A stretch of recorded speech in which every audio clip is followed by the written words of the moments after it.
ராகுல் காந்தி உள்ளிட்ட இந்தி கூட்டணி தலைவர்கள்லாம் மறைமுகமாக அதை கேட்டாங்க. இவங்க வந்து நடத்துறது வந்து எஸ்ஐஆர் சொல்லக்கூடிய ஸ்பெஷல் இன்டென்சிவ் ரிவிஷன் இல்லைங்க, இது வந்து என்ஆர்சியை தான் அவங்க நடத்துகிறாங்க, நேஷனல் சிட்டிசன் ரெஜிஸ்ட்ரேஷன் தான் நடத்துகிறாங்க, அதைத்தான் இவங்க நடத்திட்டு இருக்கிறாங்கன்னு கேள்வி வைக்கும்போது ரொம்ப தெளிவாக தேர்தல் ஆணையர், தலைமை தேர்தல் ஆணையர் சொல்கிறார், அரசமைப்பின் 326வது பிரிவு 2 கண்டிஷன் போடுது ஒருத்தர் வாக்களிப்பதற்கு. 1, 18 வயது நிரம்பியிருக்க வேண்டும், பியூட்டிஃபுல்.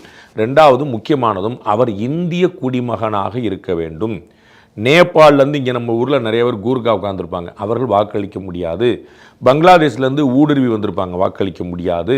வேறு காரணங்களுக்காக இங்கே வந்திருப்பாங்க, இங்கே தங்கியிருப்பாங்க, ரெசிடெண்ட்டாக இருப்பாங்க, இங்கே தங்கியிருப்பாங்க, ஆனால் குடிமகனாக இருக்க மாட்டார், சிட்டிசனாக இருக்க மாட்டார். ரெசிடென்ட் வேறு, சிட்டிசன் வேறுங்கிற சின்ன ரொம்ப மைனர் நம்பர் தான். ஒட்டுமொத்தமாக இந்தியா முழுக்க ஒரு 1000-10,000 பேரோட தாங்க மாட்டாங்க. இருந்தாலும் சொல்லும் போது நம்ம சைனாலேருந்து வருவாங்க, இங்கே வேலை பார்க்குறாங்க, அமெரிக்காலேருந்து வராங்க, இங்கே வேலை பார்க்குறாங்க.